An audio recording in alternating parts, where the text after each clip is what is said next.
우리 하나님의 말씀 우리가 이제 함께 보도록 하겠습니다. 하나님의 말씀은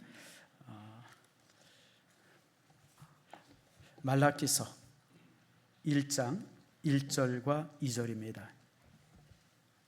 자, 같이 한번 읽겠습니다. 여호와께서 말라기를 통하여 이스라엘에게 말씀하신 경고라. 여호와께서 이르시되 내가 너희를 사랑하였노라 하나 너희는 이르기를 주께서 어떻게 우리를 사랑하셨나이까 하는도다. 나 여호와가 말하노라. 에서는 야곱의 형이 아니냐. 그러나 내가 야곱을 사랑하였고. 아멘. 기도합니다. 하나님 감사합니다. 평신도 사역자로서 이제 또 이렇게 라이프 대학에 가서 2학기를 마치고 이제 잠깐 쉬러 나온 임 집사님 하나님 축복하시고 그 사역과 모든 수고에 하나님의 놀라운 은혜로 함께해 주시옵소서.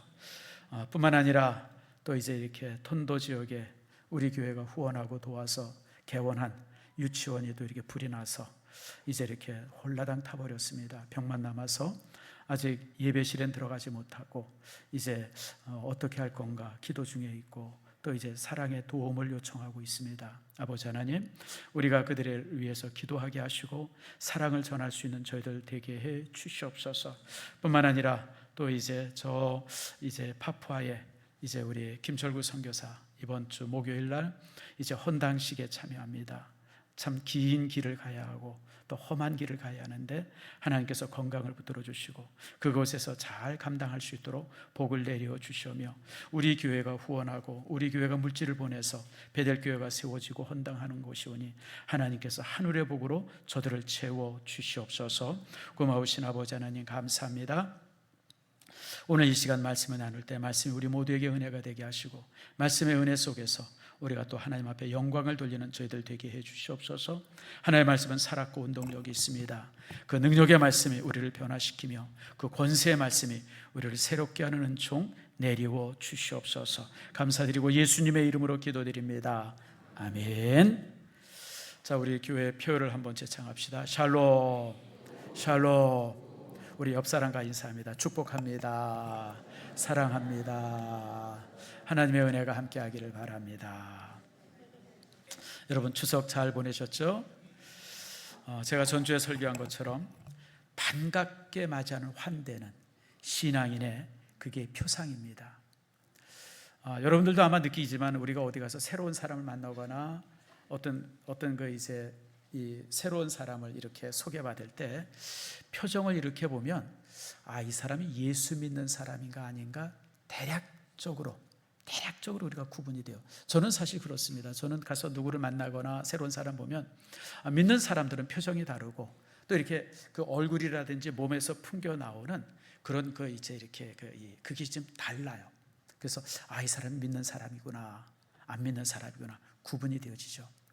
그렇습니다. 우리 믿음의 사람들이 누구를 만나든지 환대하고 반갑게 맞는 그런 얼굴을 갖게 되어지면 여러분들은 하나님의 사람임이 확인되어지는 겁니다.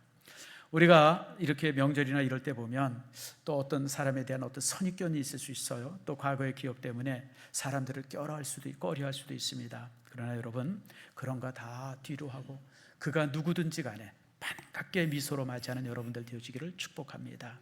전주에 제가 설교했던 것처럼 예수님은요 버림받은 사람들, 거절당한 사람들을 항상 이렇게 함께 했어요. 여러분 세상 사람들이 다 죄인이다, 밉다, 잘못됐다 그렇게 버려지고 그렇게 이렇게 참 그런 사람들을 이렇게 그냥 내치더라도 우리는 그들조차도 가슴에 안을 수 있는 그런 성도가 되고 교회가 되어야 합니다. 그게 교회입니다. 그래서 교회라고 하는 것은 그런 모습을 통해서 이제 이 천국의 어떤 그 이제 그림자 모형을 만들어가는 겁니다. 저도 이제 이번에 긴 연휴를 맞이해서 반가운 사람들을 많이 만났습니다. 이제 이렇게 오래간만에 친척들도 만나기도 하고 또 이제 준철이가 또 이제 꼭 이제 명절이 되면 옵니다. 이제 아버지 대신 이제 이렇게 우리 집을 와서 이제 같이 얘기하고 지금 준철이도 열심히 살더라고요. 그 지금 서울대 의대 그 이제 연구 교수로 이제 이렇게 있고 아내는 또 이제 관악산에 있는 또 연구실에 있고 그래서 제가 당부를 했습니다. 신약 하나 만들어 그래서 회사 하나 차려. 요즘에 뭐 그 어떤 회사 하나가 위고비라고 하는 살 빠지는 약 만들어가지고 대박이 났다 그러잖아요. 덴마크 회사라고 그러던가 뭐 그런데 그런 것처럼 특별히 이제 이런 친구들이 그런 거 하나 잘 만들면 진짜 대단한 일이 될 수 있죠. 그럼 우리 교회도 영광이 될 수 있고 또 이제 선교지에 얼마나 큰 일들을 할 수 있겠습니까? 뭐 이제 그런저런 얘기를 하고 그랬어요. 그런데도 좀 시간이 남아가지고 영화를 몇 편 봤습니다. 아마 여러분들 다 보셨을 거예요. 캐더언이라는 영화. 뭐 몇 달째 그냥 뭐 넷플릭스에서 1위 한다 어쩐다 막 그러던 영화인데 제가 이렇게 봤더니 좀 거시기 하더라고요. 무당 얘기더라고요. 우리나라 무속을 바탕으로 한 영화라서 뭐 이제 한류를 막 이렇게 퍼뜨렸다 뭐 그런 것에 있어서는 긍정적인데 사실 우리 예수 믿는 사람들이 보기는 조금 아이고 저거 뭐 좀 다른 컨셉으로 하면 좀 안 됐을까 뭐 그런 생각을 했습니다만은 그냥 그래도 그냥 끝까지 봤어요. 그리고 이제 또 재미난 드라마를 좀 봤습니다. 저는 사실 넷플릭스 회원권이 없어가지고 이렇게 저렇게 아무튼 뭐 여러 방법을 통해서 이제 봤는데 탕류라고 하는 드라마가 요즘에 만들어졌더라고요. 혹시 보신 분? 여러분들 참 훌륭합니다. 성경 보고 기도하느라고 넷플릭스 볼 새가 없는 것 같아요. 근데 그 드라마가 만들어졌는데 아주 이렇게 여기저기서 소개가 되길래 넷플릭스를 통해서 그냥 이렇게 1편부터 5편까지인가요? 한 번은 쭉 이렇게 한번 봤어요. 근데 아주 참 잘 만들었더라고요. 그러니까 우리나라 드라마 질이 참 많이 올라갔어요. 허황된 얘기 없고. 그래서 그걸 보면서 제가 느낀 게 우리 선조들, 우리 선진들 200년 전, 300년 전 우리 선진들이 저렇게 살았구나. 저렇게 처참하게, 저렇게 비참하게 참 살아왔구나. 참 드라마를 보면서 제가 참 그런 생각을 해봤어요. 거기 보면 이제 뭐 이런저런 얘기들이 많은데 특별히 그런 얘기가 있더라고요. 이 주인공이 아무튼 뭐 이제 이렇게 그 일꾼들을 이렇게 막 잘해줘요. 뭐 이제 세금 받는 것도 뭐 이제 깎아주고 뭐 이렇게 부당한 세금들 다 면제해주고 막 이러면서 이제 일꾼들이랑 이제 친하게 지내니까 옆에 있는 사람 하나가 그러더라고요. 야야 그러면 안 돼. 잘해주면 뒤통수 맞아. 근데 참 그 말이 참 실감이 가죠.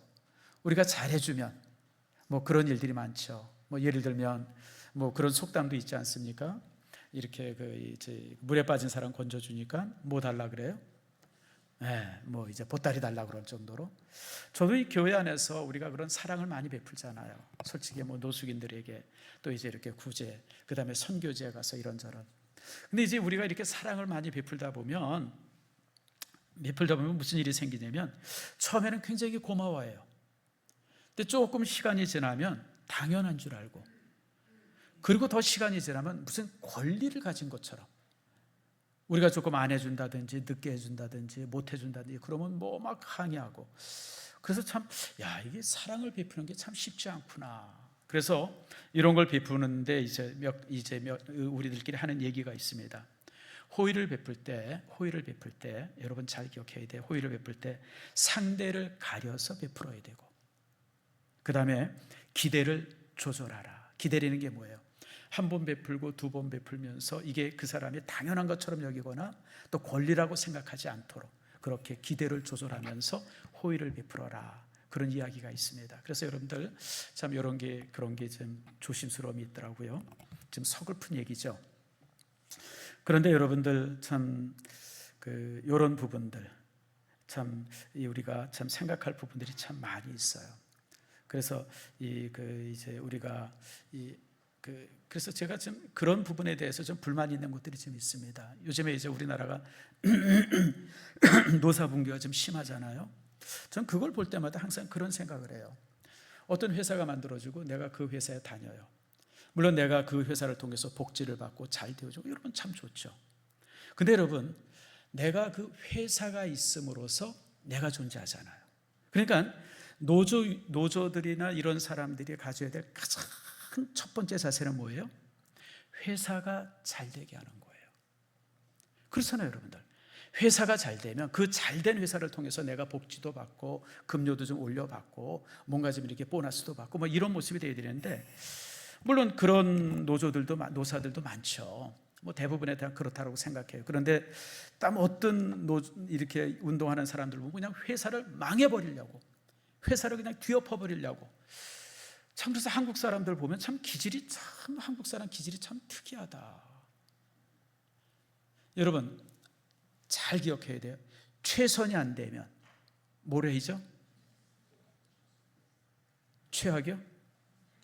아니요, 여러분들 잘 기억해요. 최선이 안 되면 따라서 최선이 안 되면 차선으로, 차선이 안 되면 차차선으로, 차차선도 안 되면 차차차선으로. 계속할까요? 여러분, 이게 지혜로운 거예요. 이게 지혜로운 거예요. 여러분, 우리가 뭔가 요구해서 그게 잘 안 되면 차선이 뭔지를 찾아야 되는데, 한국 사람들은 최선이 안 되면 그냥 최악으로 가요. 그래가지고 무슨 철탑 위에 올라가고 그냥 뭐 몸에 그냥 막 휘발유 뿌리고, 난 참 정신없는 사람들 같아요. 그래가지고 결국 회사가 망하죠. 그런 회사들이 지금 얼마나 많습니까? 여러분, 20, 30년 전만 해도 만도라고 하는 회사가 굉장히 좋았던 회사예요. 여러분 기억나십니까? 거기서 만든 에어컨이라든지 거기서 만든 이런저런 제품들. 근데 지금 그 회사가 없어졌어요. 노사분규 때문에. 여러분, 그렇게 해서 회사가 없어지면 수천 명의 사람들이 실업자가 되는데 도대체 뭐 하는 짓인지 모르겠어요. 그래서 전 그런 걸 이렇게 보면서 참 이 우리나라 사람들이 참 기질이 참 별나다, 참 그런 생각을 해보는데, 아무튼 여러분들, 우리가 뭔가 사랑을 베풀거나 호의를 베풀 때 어떤 그런 원칙들을 우리가 좀 잘 지켜야 합니다. 그래서 우리 믿음의 사람들이 어디 가서 뭘 하든지 간에 항상 선을 따라야 되고 옳음을 따라야 되고 화평을 따라야지 분쟁 안에 들어가 있으면 안 된다. 제가 항상 우리 성도들에게 하는 말입니다. 사실 근데 이게 이제 말라기 얘기예요. 말라기서가 바로 이 얘기입니다. 말라기의 주제가 뭐냐면, 말라기가 이제 사실은 이제 그 이스라엘 민족, 이스라엘 구약 시대의 마지막 선지자인데, 그 말라기 시대의 백성들이 이제 하나님 앞에 항의를 해요. 뭐라고 항의를 하냐면, 하나님이 우리를 사랑한다 그러는데, 하나님 언제 우리를 사랑했어요? 사랑의 증거를 보여주세요.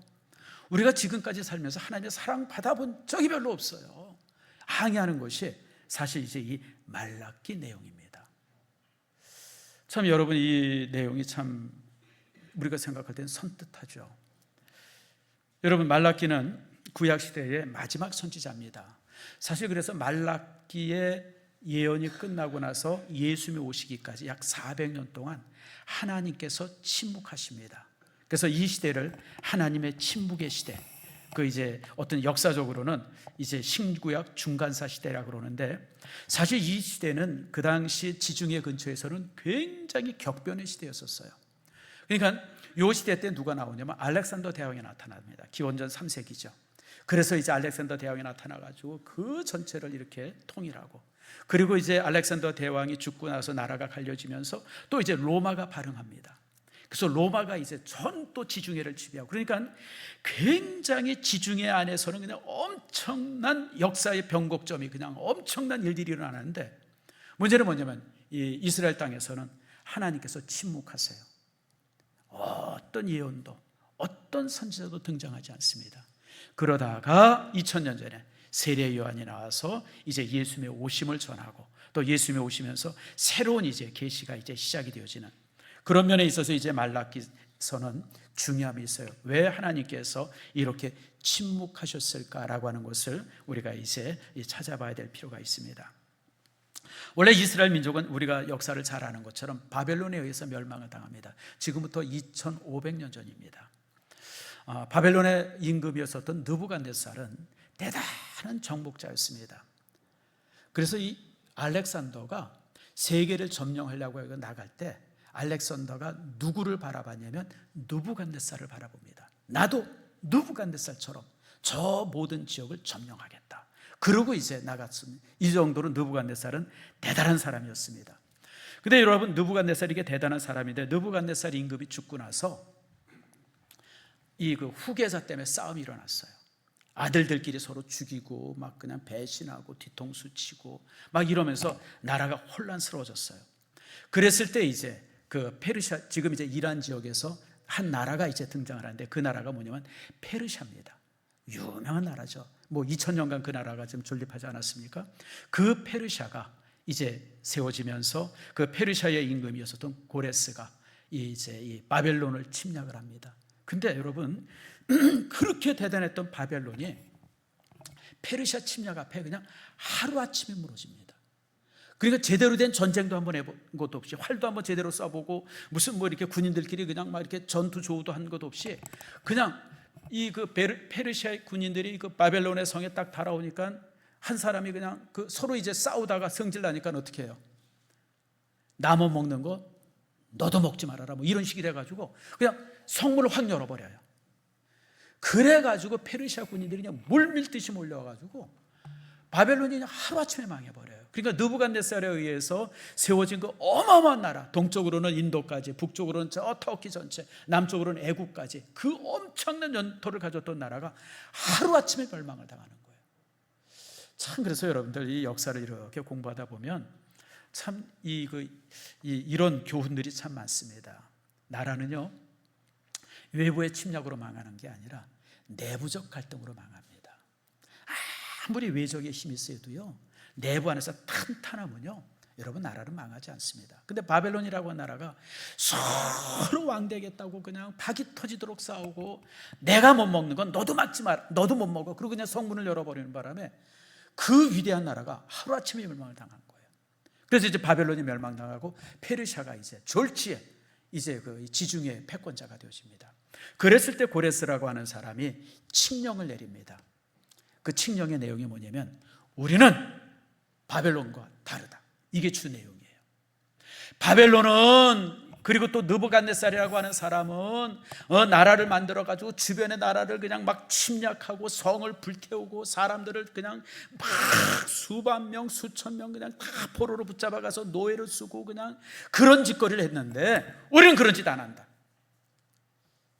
우리는 어떻게 하냐면, 모든 나라가 다시 회복해라, 다시 나라를 만들어라. 그리고 우리는 총독만 보내서 나라를 관리만 할 것이다. 그리고 종교의 자유 너희들 마음대로 가져라. 뿐만 아니라 바벨론에 의해서 포로로 잡혀왔던 모든 포로들은 다 고향으로 돌아가라. 그래서 이제 포로 이제 해방을, 그때 노예 해방을 그 고레스가 선포합니다. 그리고 그 모든 내용들을 제가 실제 가서 봤는데 요만합니다. 요만한 이제 이 실린더죠. 원통에다가 거기다 글을 싹만 지어가지고 쓰고, 그것을 구워가지고 벽돌을 만들어가지고 모든 바벨론의 도에다 보냅니다. 근데 그 실린더가 사실 한 100여 년 전에 이라크 사막에서 발견이 됐어요.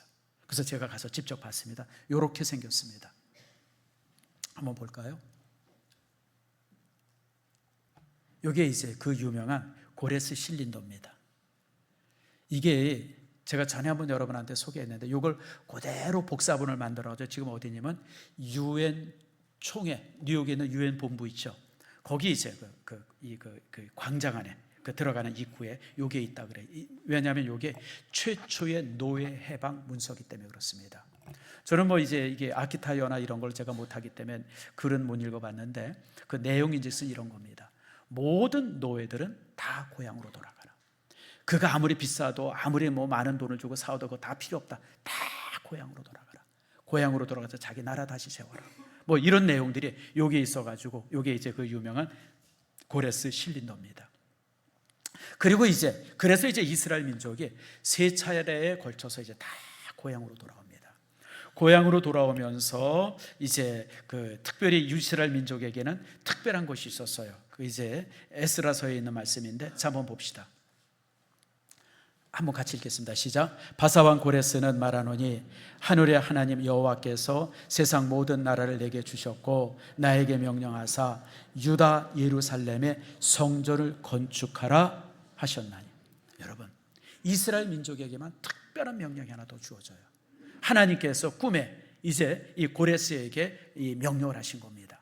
그래서 꿈에서 그것을 받고, 그리고 이제 그것을 백성들에게 선포하는 겁니다. 뭐라고 선포하냐면, 이스라엘 민족이 다 고향으로 돌아가라. 노예들도 다 고향으로 돌아가라. 그동안 너희들이 여기 와서 고생 많이 했는데 다 이제 이 해방됐으니까 돌아가라. 그런데 너희들은 그냥 돌아가서 성만 쌓는 게 아니라, 너희들은 돌아가면서 예루살렘 성전도 건축해라. 그래서 예루살렘 성전에서 이제 탈취한 모든 보물들, 법궤라든지 뭐 진설병을 얻는 떡상이라든지 금잔이라든지 이런 모든 것들을 모든 것들을 다 다시 돌아가는 이스라엘 민족들에게 주어서 예루살렘 성전을 건축하게 합니다. 그래서 이제 이스라엘 민족이 돌아와서 성을 건축하고 성전을 건축하고, 그리고 나서 이제 또 에스라의 부흥 운동을 통해서 이스라엘 사람들이 놀랍게 변합니다. 자, 여러분, 퀴즈. 이스라엘이 애굽에서 탈출해서 그리고 이제 바벨론에서 멸망당하는 긴 세월이, 그게 이제 몇 년 정도 되어지면 약 1000년 정도 되어지거든요. 이 1000년의 기간 동안 이스라엘 사람들이 가장 이스라엘 사람들을 괴롭혔던 신앙의 암적인 게 하나 있어요. 그게 뭐죠? 그러니까 우리가 예언서를 읽어본다든지 열왕기 상하서를 읽어본다든지 또 사사기를 읽어볼 때 항상 그것 때문에 이스라엘 민족이 하나님 앞에 벌을 받아요. 책망을 듣고 침략당하고. 뭐예요? 진짜 그거 같은데 지금 머리를 열심히 돌려요. 따라합시다. 우상숭배. 우상숭배예요. 이스라엘 민족을 제일 많이 괴롭혔던 게 우상숭배입니다. 그런데 이스라엘 민족이 에스라의 그 수문학 광장의 부흥회를 통하고 이러면서 우상 숭배에서 회복이 되어져요. 그래서 모든 우상들을 다 제거하고, 그리고 이제 정말 말씀 안에서 바로 살겠다고 하는 그런 의지를 가지고 저들이 이제 딱 섭니다. 그런데 여기에서 이제 문제가 생기기 시작했어요. 뭐냐면 하나님께서 명령하신 대로 성을 세우고 성전을 세우고, 하나님께서 명령하신 대로 모든 우상을 제거하고 또 말씀대로 살아보려고 그들이 나름대로 이제 열심을 갖고 있는데 삶이 여전히 힘든 거예요. 여전히 바벨론의 침략, 바벨론의 지배 속에, 페르시아의 그 지배 속에 있고, 여전히 그들의 삶은 팍팍하고 힘들고, 또 이제 세금으로 많이 뺏기고 주변의 강대국에 의해서 위협받고. 그러니까 참 이렇게 우리가 하나님 앞에 열심히 살고 하나님의 말씀대로 우상 숭배 다 제하고 그 다음에 성전에 와서 참 제사도 드리고 막 이러고 그러면 하나님께서 그냥 폭포수와 같이 물질을 주실 것 같은데 그런 게 없는 거예요. 그래서 그들이 하나님을 향해서 이제 불만을 표시합니다. 그게 이제 2절입니다. 자, 2절 말씀 자 봅시다. 여호와께서 이르시되 내가 너희를 사랑하였노라 하나 너희는 이르기를, 따라합시다. 주께서 어떻게 우리를 사랑하셨나이까? 지금 그러고 있어요. 아니, 하나님이 우리 사랑한다 그러는데 언제 사랑했어요? 우리 하나님의 사랑 받아본 일 없어요. 하나님께서 명령하신 대로 성전 세우래서 성전 세웠고, 하나님께서 명령하신 대로 성 세우래서 예루살렘 성 세웠어요. 그리고 우상 숭배하지 말라 그래서 모든 우상들을 그냥 그 이스라엘 땅에서 다 제거했어요. 근데 하나님 우리 꼬라지가 뭐예요? 우리 여전히 가난해요. 힘들어요. 우리 주변에 있는 나라들이 여전히 우리 침략하려고 그러고 우리 힘들게 하고 우리 어렵게 하고. 하나님, 언제 하나님이 우리를 사랑하셨어요? 그리고 항의하는 것이 말라기 전체의 내용입니다.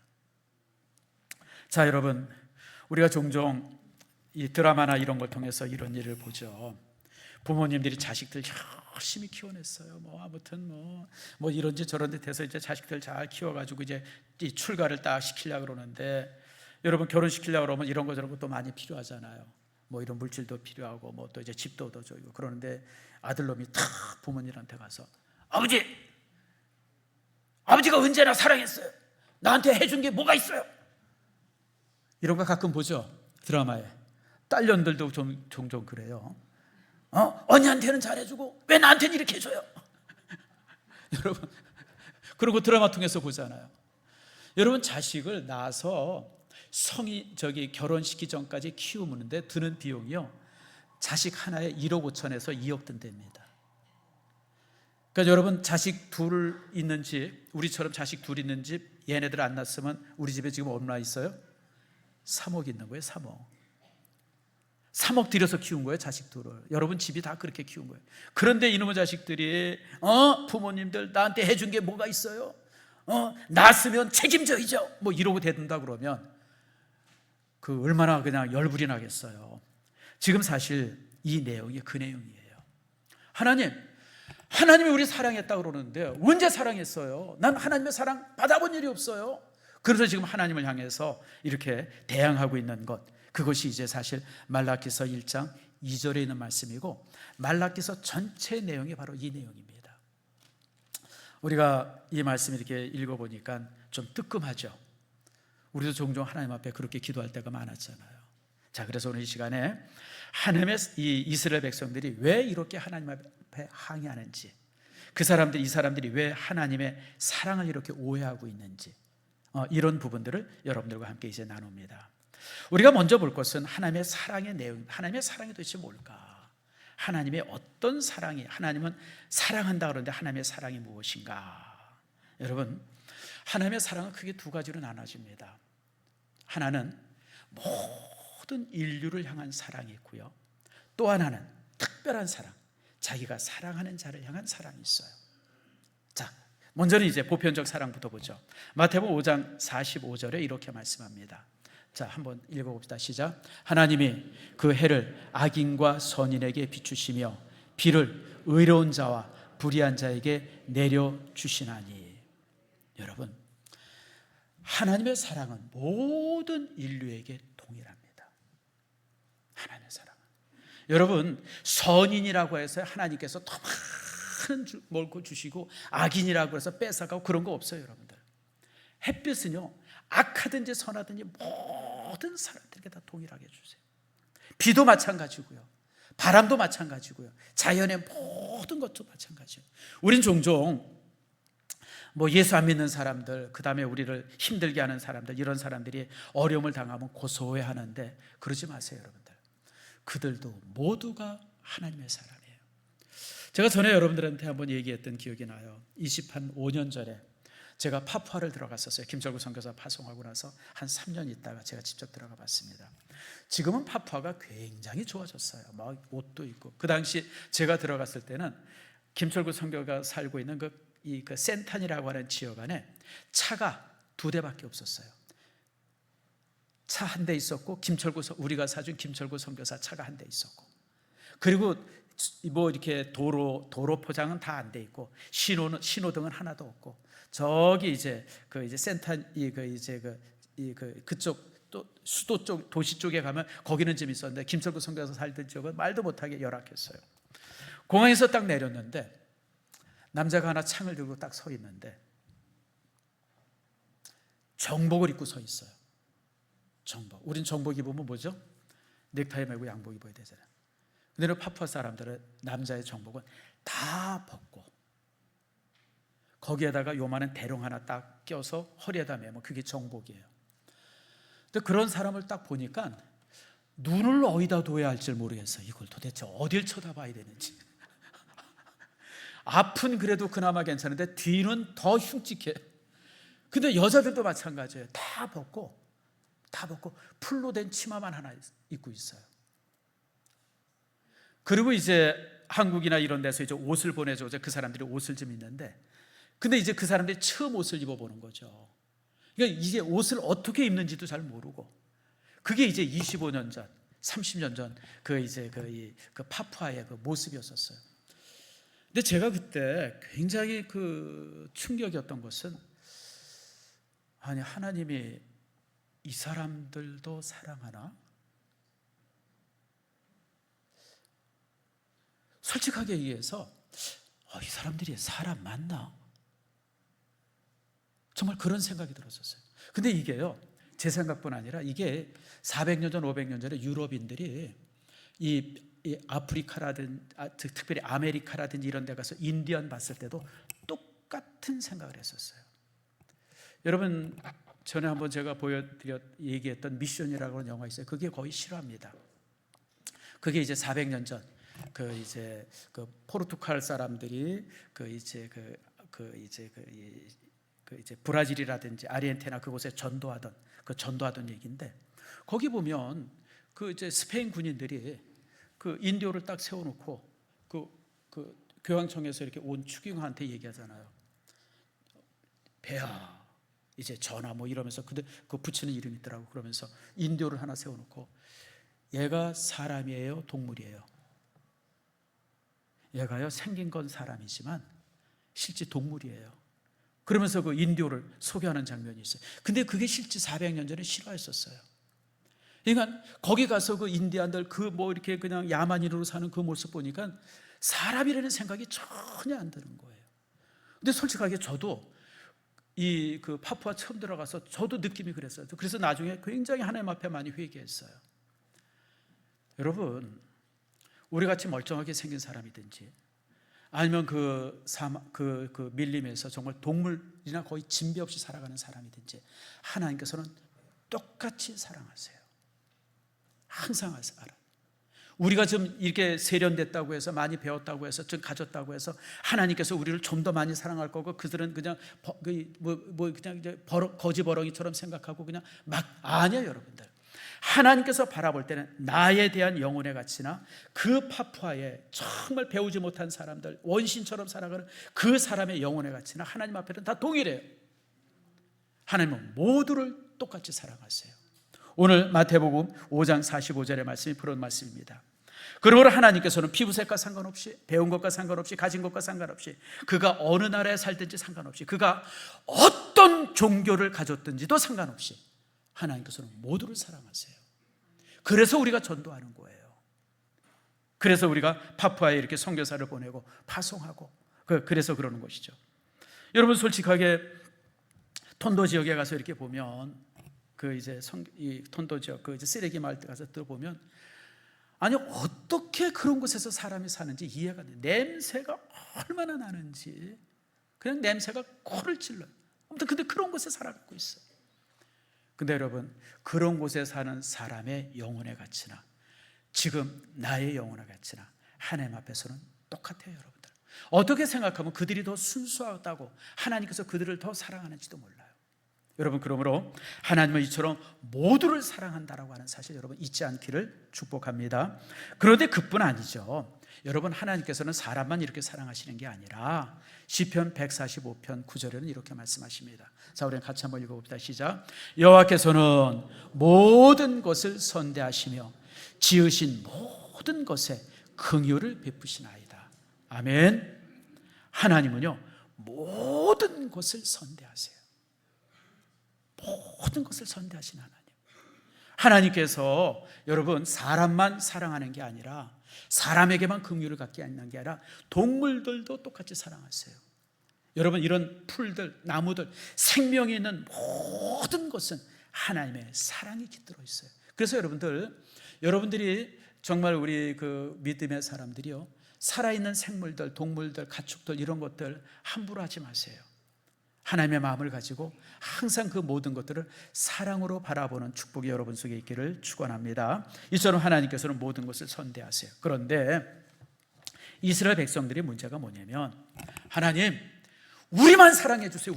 나만 사랑해 주세요. 그리고 사랑하시되 구체적으로 뭔가 손에 잡히는 걸 보여주세요. 물질을 주시든지 평안을 주시든지 안락함을 주시든지 영광을 주시든지 뭔가 이렇게 우리만 사랑하시고 저 애굽인들, 저 바벨론 사람들, 페르시아 사람들, 모압인들 이런 것들 그냥 하나님께서 그냥 버려버리시고 우리만 사랑해달라고 하나님 앞에 매달리는 거예요. 여러분, 이게 얼마나 응석바지 사랑이고요, 얼마나 속물적 사랑입니까? 하나님은 모두를 사랑하고 계신데 이스라엘 민족은 나만 사랑해 주세요. 그러니 이게 하나님이 얼마나 답답하겠어요. 물론 하나님께서 이스라엘 민족을 특별하게 사랑하시는 게 있어요. 그게 바로 뭐냐면 택함입니다.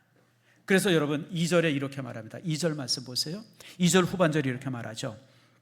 나 여호와가 말하노라, 에서는 야곱의 형이 아니냐, 그러나 내가 야곱을 사랑했고. 자, 여러분, 이삭의 두 아들이 있었어요. 이삭의 두 아들이 이제 그 에서와 야곱이에요. 하나님의 사랑하면 당연히 에서를 사랑해야 돼요. 왜냐하면 장남이기 때문에.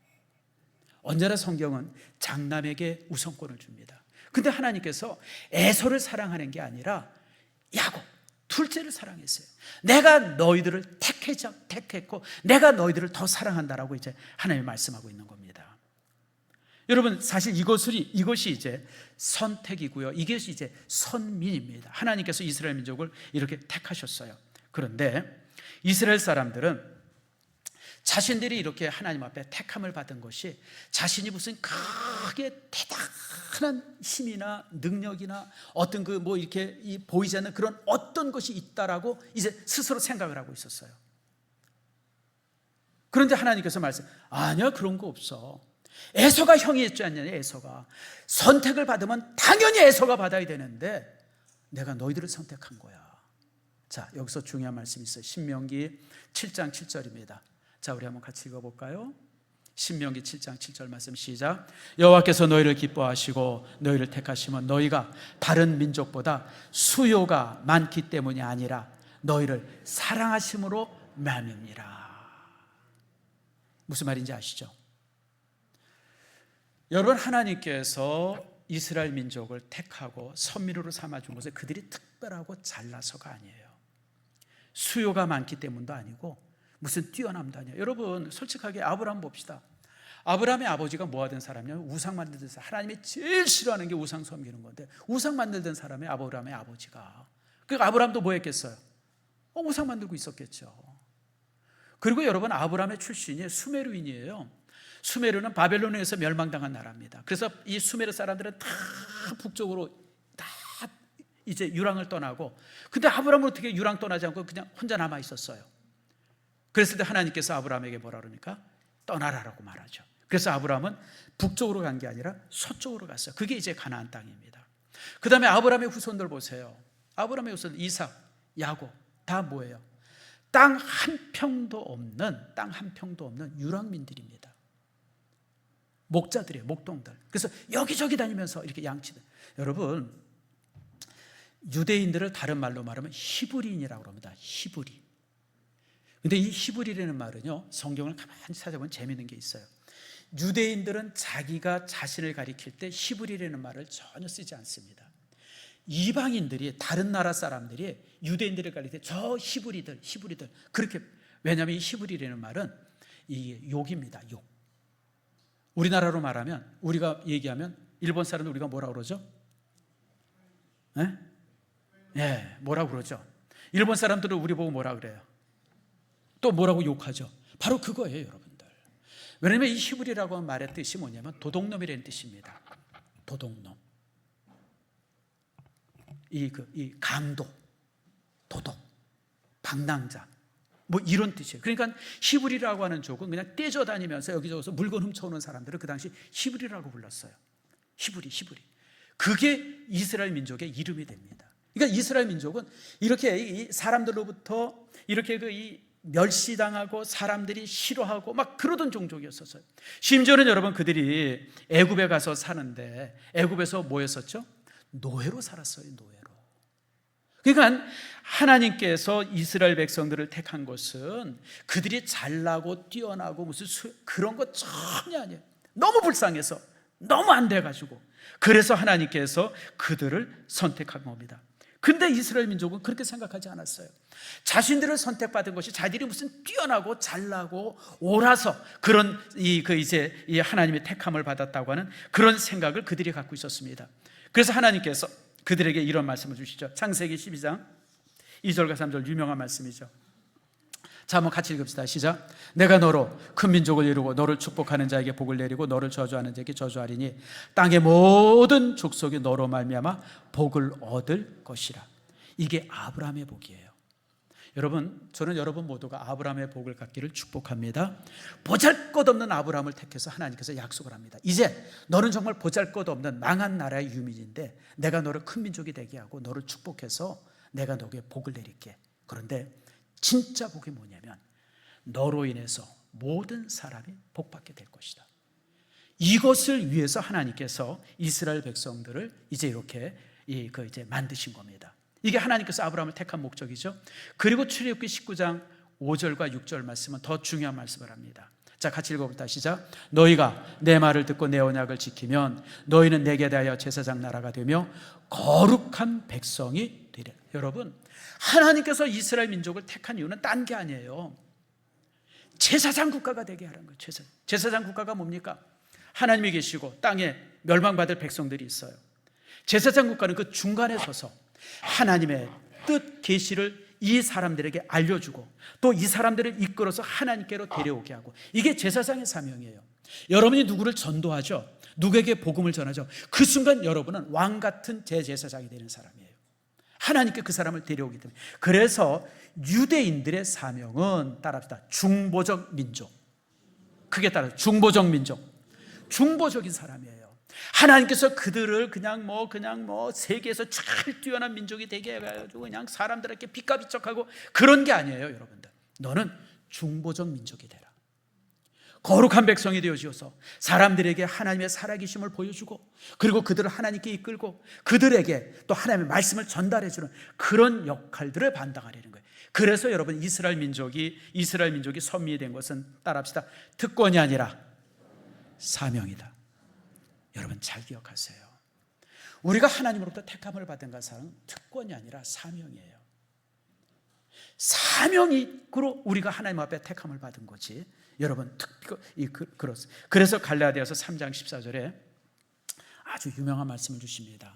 자, 한번 읽어봅시다. 시작. 이는 그리스도 예수 안에서 아브라함의 복이 이방인에게 미치게 하려 함이라. 자, 여러분, 아브라함의 복이 뭐죠? 아브라함의 복이 뭐예요? 땅의 모든 족속이 너로 말미암아 뭘 얻어요? 복을 얻어요. 이게 아브라함의 복이잖아요. 이 복이 누구를 통해서 미치게 해요? 예수 그리스도를 통해서 미치게. 이게 바로 십자가예요. 십자가가 뭐냐? 십자가가 뭐냐면 그러니까 십자가의 이 복을, 모든 인류를 구원하려고 하는 그 십자가의 복을 이 이방인에게 미치게 한다. 이게 바로 이제 전도고, 이게 바로 이제 복음을 증거하는 일입니다. 그래서 여러분들, 하나님께서는 이스라엘 민족들에게 너희들의 존재의 목적은 이 땅에서 그냥 무슨 대단한 나라가 돼가지고 주변의 모든 나라들을 그냥 막 거느리고 그냥 막 그런 사람이 아니라 중보적 민족이 되는 것, 그것이 바로 내가 너희를 택한 목적이라는 거예요. 그래서 자, 여기 중요한 말씀, 너무 유명한 말씀이죠. 같이 한번 읽어봅시다. 시작.